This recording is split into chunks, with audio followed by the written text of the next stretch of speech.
ইরানের সঙ্গে ইসরায়েল ও যুক্তরাষ্ট্রের রক্তক্ষয়ী যুদ্ধের উত্তেজনার মধ্যেই ঘটে গেল এক রহস্যময় ঘটনা। দাও দাও করে জ্বলছে মধ্যপ্রাচ্য। ঠিক সে সময়ে নাকি গোপনে সংযুক্ত আরব আমিরাতে পা রাখেন ইসরায়েলের প্রধানমন্ত্রী বেনিয়ামিন নেতানিয়াহু।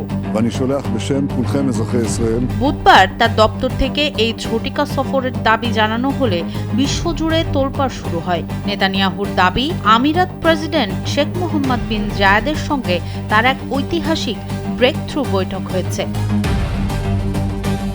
তবে আমিরাত সরকার এই দাবিকে সরাসরি নাকচ করে দিয়ে একে অস্তিত্বহীন বলে উড়িয়ে দিয়েছে। তাদের স্পষ্ট কথা, সম্পর্ক যা আছে তা প্রকাশ্য আব্রাহাম চুক্তির ভিত্তিতেই। লুকোচুরির কোনো জায়গা এখানে নেই। নাটকীয়তা আরও বাড়ে যখন আমিরাতের এই দাবিকে চ্যালেঞ্জ করে নেতানিয়াহুর সাবেক মুখপাত্র জিভ আগমন ফেসবুকে সেই সফরের রাজকীয় বর্ণনা দিয়ে আগুনে ঘি ঢালেন। লোডশেডিং কিংবা ঘরের বাইরের তীব্র গরমে ওয়ালটন রিচার্জেবল ফ্যান থাকলে থাকবে শুধু বাতাস আর বাতাস।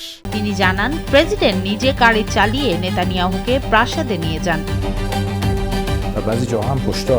এদিকে এই গোপন আতাতের খবরে ক্ষুব্ধ ইরান। দেশটির পররাষ্ট্রমন্ত্রী আব্বাস আরাকচি একে আরব অঞ্চলের সঙ্গে বিশ্বাসঘাতকতা হিসেবে উল্লেখ করে হুঁশিয়ারি দিয়েছেন। তিনি বলেন, এই বিভাজনের রাজনীতি তারা আগে থেকেই জানতেন এবং এর জন্য সংশ্লিষ্টদের বিচারের মুখোমুখি হতে হবে। যুদ্ধের ডামাডোলে এই গোপন সফর এবং পাল্টাপাল্টি অস্বীকার এখন মধ্যপ্রাচ্যের রাজনীতিতে নতুন সমীকরণ তৈরি করেছে। অন্যদিকে আব্রাহাম চুক্তির সমীকরণ আর যুদ্ধের ময়দান, সব মিলিয়ে এই গোপন সফর এখন এক রহস্যময় গোলকধাঁধা।